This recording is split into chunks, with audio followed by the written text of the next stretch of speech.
بسم اللہ الرحمن الرحیم۔ السلام علیکم خواتین و حضرات، ایک طویل عرصے کے بعد یعنی ایک ہفتے کے بعد آپ کا میزبان ملک یامین اوان حاضر خدمت ہے۔ ناظرین، میں الحمدللہ روزہ رسول پر حاضری دے کر آیا ہوں اور اللہ پاک کے بلاوے پہ میں خانہ کعبہ کی حاضری دے کے آیا ہوں۔ اللہ پاک ہر مسلمان کو یہ سعادت نصیب فرمائے۔ میں ایک ہفتے کا جو یہ عرصہ بیچ میں سے پروگرام نہیں کر سکا، اپنا ولاگ نہیں کر سکا، تو میں عمرہ کی سعادت حاصل کرنے کے لیے گیا ہوا تھا الحمدللہ فیملی کے ساتھ۔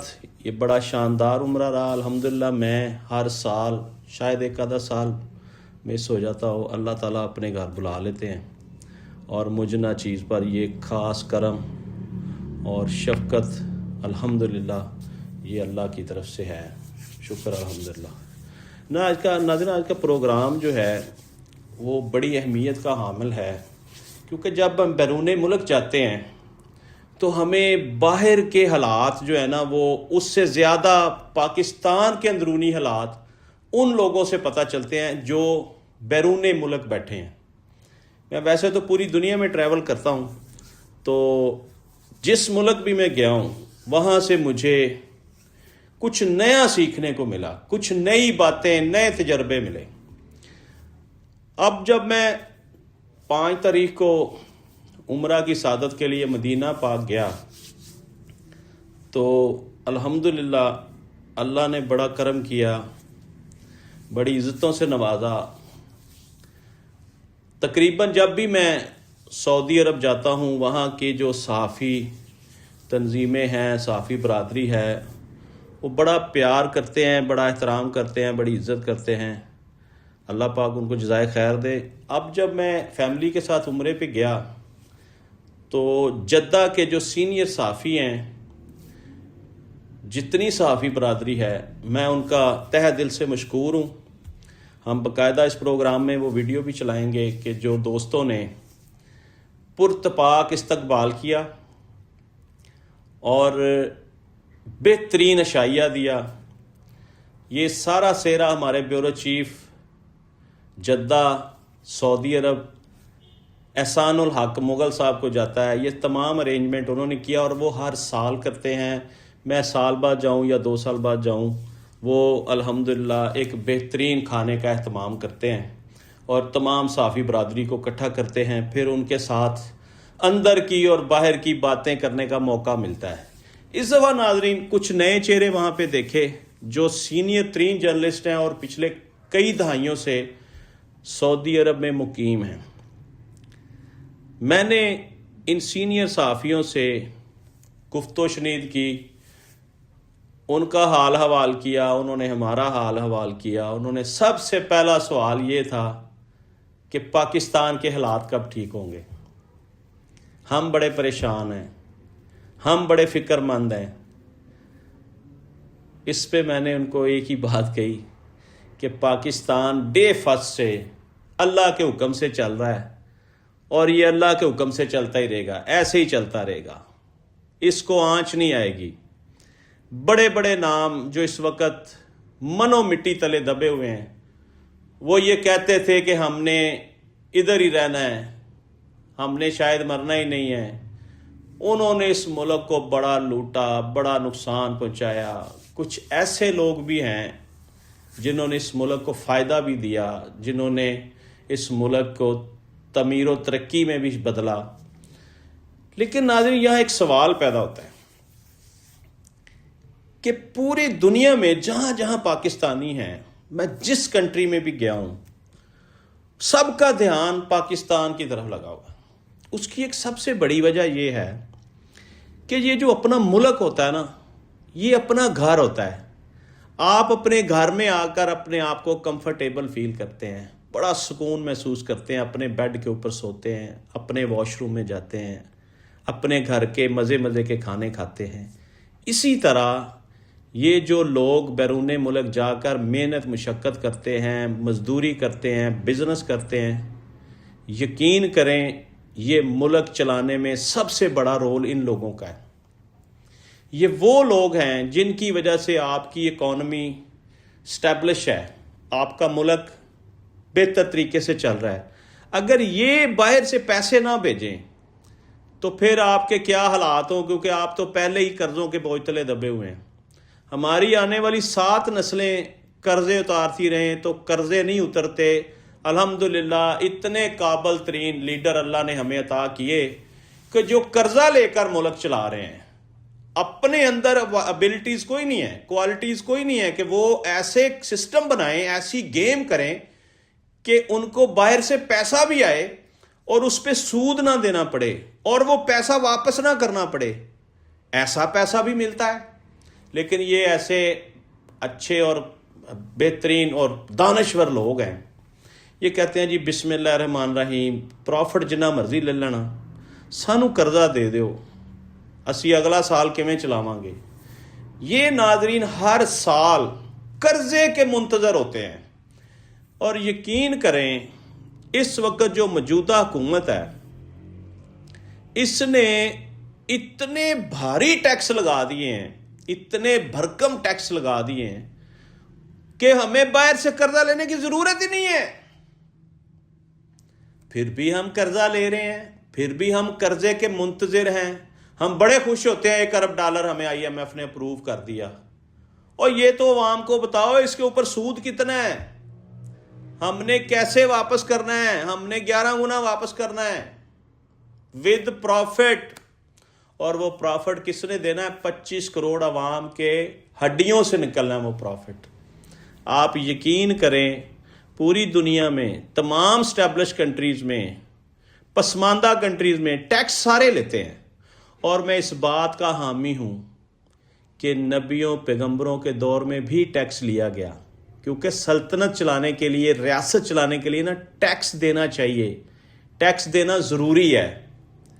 لیکن ایسے تو نہ کریں کہ ایک بندہ مہینے کا 25,000 اس کی سیلری ہو اور اس میں سے 5,000 آپ ٹیکس کاٹ لیں. اب اس حکومت نے اتنا گھیرا تنگ کر دیا ہے کہ سیلری والے کی سیلری کٹ رہی ہے میرا خیال 15-16%. اور جو بزنس کر رہا ہے اس کا یہ کیا حال کرتے ہوں گے. بے شمار چور راستے ہیں ابھی بھی جن سے بزنس مین ٹیکس چوری کر رہے ہیں. لیکن میں آپ کو ایک محتاط اندازے کے مطابق بتا دوں، اگر اس حکومت سے پچھلی حکومت فار ایگزامپل 1 لاکھ روپیہ ٹیکس اکٹھا کر رہی تھی نا پورے ملک سے، اب یہ والی حکومت 10 لاکھ اکٹھا کر رہی ہے. 9 لاکھ پلس ٹیکس پہ آ گئے. ٹیکس اتنا اکٹھا ہو رہا ہے. اور یقین کریں یہ ٹی وی پہ آ کر ڈیفائن کریں، لوگوں کو بتائیں کہ یہ جو ٹیکس کا پیسہ ہے یہ آپ کہاں لگا رہے ہیں. اب تو یہ ڈیلی پنجاب حکومت کروڑوں روپیہ چلان کر کر کے اکٹھا کر رہی ہے. غریب آدمی موٹر سائیکل چلان، رکشہ چلان، ٹیکسی چلان، بیلٹ نہیں پہنی چلان، ہیلمٹ نہیں پہنی، ٹھیک ہے.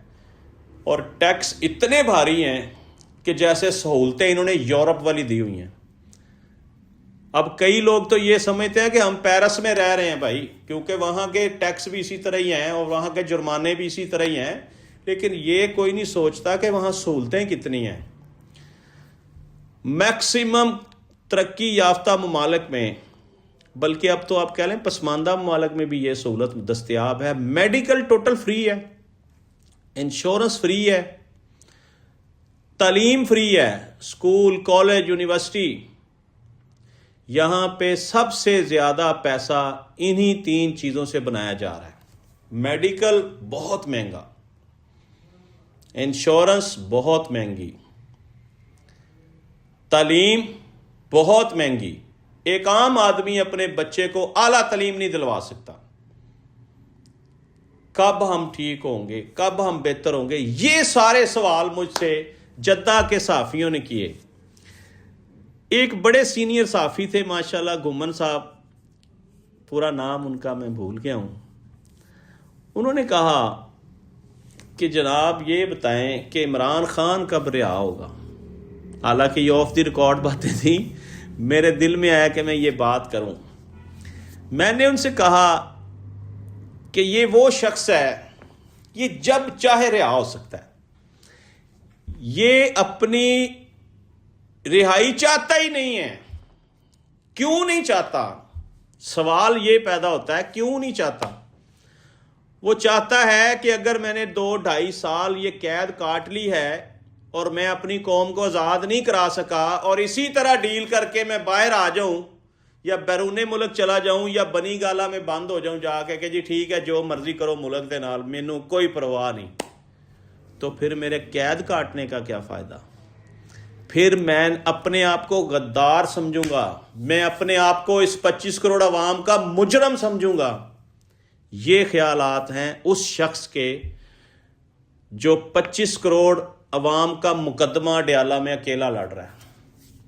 اس کے نام پہ صبح سے شام تک تمام لوگ مال بنا رہے ہیں، صبح سے شام تک اس کے نام پہ۔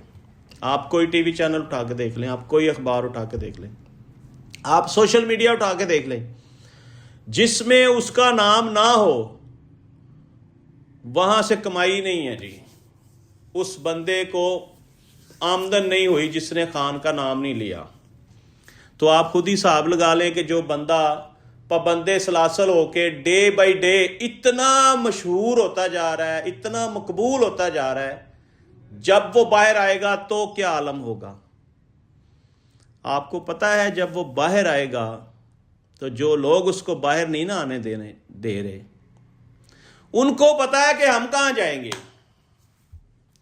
یہ سوال انہوں نے کیا اور میں نے ان کو بتایا کہ خان چاہے تو آج ڈیل کر کے باہر آ سکتا ہے، لگژری لیوش قسم کی لائف گزار سکتا ہے، لیکن وہ اس 25 کروڑ عوام کا مقدمہ لڑ رہا ہے۔ وہ چاہتا ہے کہ میری قوم آزاد ہو، اور وہ ایک سچا اور ایماندار شخص ہے جس پہ صبح شام تنقید کرنے والے لوگ بھی ہیں، لیکن کبھی آپ تسلی سے پوری دنیا کا وزٹ کر کے ایک سروے کرا لیں تو 99.9% لوگ بیرون ملک رہنے والے سارے اس کے حامی ہیں۔ اور جو لوگ کہتے ہیں کہ تحریک انصاف میں سے عمران خان کو مائنس کر دو اور تحریک انصاف چلا لو، یہ ان کی خام خیالی ہے، یہ ان کی غلط فہمی ہے۔ خان ایک ہی ہے اور خان تحریک انصاف ہے، تحریک انصاف خان ہے۔ جہاں وہ مائنس ہوگا پوری تحریک انصاف مائنس، یہ پارٹی ختم، پارٹی کا وجود نہیں رہے گا۔ تو لہٰذا اس وقت جو پاکستان کے حالات ہیں، میں اس بات کا خدشہ پہلے بھی ظاہر کر چکا ہوں کہ 8 فروری سے پہلے معاملات کو افہام و تفہیم کی طرف لے جانا چاہیے۔ ایران والا حال نہ ہو جو اس وقت ایران میں ہو رہا ہے، بنگلہ دیش والا حال نہ ہو، سری لنکا والا حال نہ ہو۔ ہم یہ چاہتے ہی نہیں ہے کہ ہمارا ملک بد امنی کی طرف جائے، لیکن خدا را جو لوگ فیصلہ ساز ہیں، جن کے ہاتھ میں اس وقت اللہ نے کمانڈ دی ہوئی ہے، کیونکہ یہ اللہ کی عطا کردہ چیزیں ہیں، اللہ کے حکم کے بغیر تو پتہ بھی نہیں ہل سکتا۔ یہ بھی میں ان کو بتا رہا تھا دوستوں کو کہ یہ قید و بند کے معاملات بھی اللہ کے رازوں میں سے ایک بہت بڑا راز ہے۔ کوئی کسی کو قید نہیں کر سکتا، کوئی کسی کو رہا نہیں کر سکتا۔ یہ جس دن اللہ کا حکم ہونا ہے اس دن رہائی ہونی ہے۔ یہ بھی میں کہہ کے آیا ہوں، انشاءاللہ یہ میری باتیں سچ ثابت ہوں گی۔ اور جتنا اس وقت اس شخص کو دبایا جا رہا ہے، اس کو دیوار کے ساتھ لگایا جا رہا ہے، اتنا یہ پاپولر ہو رہا ہے۔ اور یہاں میں یہ بات کہنا چاہتا ہوں، فیصلہ سازوں کی میں بات کر رہا تھا، ان کو چاہیے کہ 8 فروری سے پہلے معاملات کو بہتری کی طرف لے جائیں، شکل چینج کر دیں معاملات کی، گفت و شنید شروع ہو، ملاقاتوں کا سلسلہ شروع ہو، تاکہ ہمارے ملک میں کوئی بد امنی نہ ہو۔ ہمارا ملک اس وقت کسی بڑے نقصان کا متحمل نہیں ہو سکتا۔ ہمارے ہی لوگ ہیں، ہم کیوں ان کا جانی مالی نقصان کریں؟ یہ نہیں ہونا چاہیے۔ ایسا سسٹم ہو جس کے تحت ہر چیز سموتھ چل رہی ہو، تمام معاملات بہتر سمت کی طرف جا رہے ہوں، ملک ترقی کر رہا ہو۔ اس پہ ایکسپرٹس کو بٹھائیں، کوئی اس مسئلے کا حل نکالیں، آخر حال نکلنا ہے، آخر رہائیاں ہونی ہیں. جتنے لوگ اس وقت سیاسی قید کاٹ رہے ہیں، لوگ ان کو سنہری الفاظ میں لکھ رہے ہیں. یہ یاد رکھا جائے گا، کیونکہ آج تک بھٹو زندہ ہے، اس بات کو سمجھ لیں. تو خان نے بھی زندہ رہنا ہے، جب تک پاکستان ہے اس وقت تک زندہ رہنا ہے. یہ میری باتیں یاد رکھیے گا. آپ نے اس کو ڈبل ہیرو بنا دیا. ہیرو تو وہ پہلے ہی تھا، لیکن خدارا 25 کروڑ عوام پہ رحم کریں. یہ جو دنگے فساد، ریلیاں، یہ جو جلاؤ گراؤ مار دھاڑ، ان سے عوام کو بچائیں. فیصلہ سازوں کے ہاتھ میں ساری گیم ہے. 8 فروری کا انتظار نہ کریں، 8 فروری سر پر ہے. کیوں آپ نقصان کی طرف جا رہے ہیں؟ 2 قدم پیچھے ہٹیں، 2 قدم وہ پیچھے ہٹیں، بیٹھیں، معاملات کو حل کریں، کوئی ایگریمنٹ کریں، کسی کو سالس بنا لیں، کسی بڑے نام کو انٹر کر لیں، ملک پہ رحم کریں. ناظرین، اس وقت آخر میں سب دوستوں کا شکریہ ادا کرتا ہوں جنہوں نے میرے اعزاز میں شائعہ دیا. میں سب کا تہ دل سے مشکور ہوں. اور آپ دیکھ رہے ہوں گے کہ اس شخص نے کیپ پہن رکھی ہے، یہ تو کیپ پہنتا نہیں. تو یہ میں آپ کو چیک کراتا ہوں کہ میں عمرہ کر کے آیا ہوں، تو یہ اس کے اثرات ہیں. تو کچھ سردی بھی ہے لاہور میں اس وقت، بڑی شدید سردی ہے. میں ابھی باہر گیا تھا تو بہت زیادہ ٹھنڈ ہے. تو آپ بھی اپنے آپ کو کور کریں. تو اس وقت جناب لاہور میں درجہ حرارت جو ہے وہ 8-9 پہ ہے. رات کو یہ 4-5 پہ چلا گیا تھا. بہت زیادہ ٹھنڈ ہے. اپنا اور اپنے چینل کا بہت سا خیال کیجیے گا. کل انشاءاللہ سیاسی گفتگو پہ دوبارہ سے آئیں گے اور سیاسی گفتگو کریں گے اور اس ملک کے حالات پہ بات کریں گے. آج تک کے لیے اتنا ہی. اپنے میزبان ملک یامین امان کو اجازت دیجیے. پاکستان زندہ باد.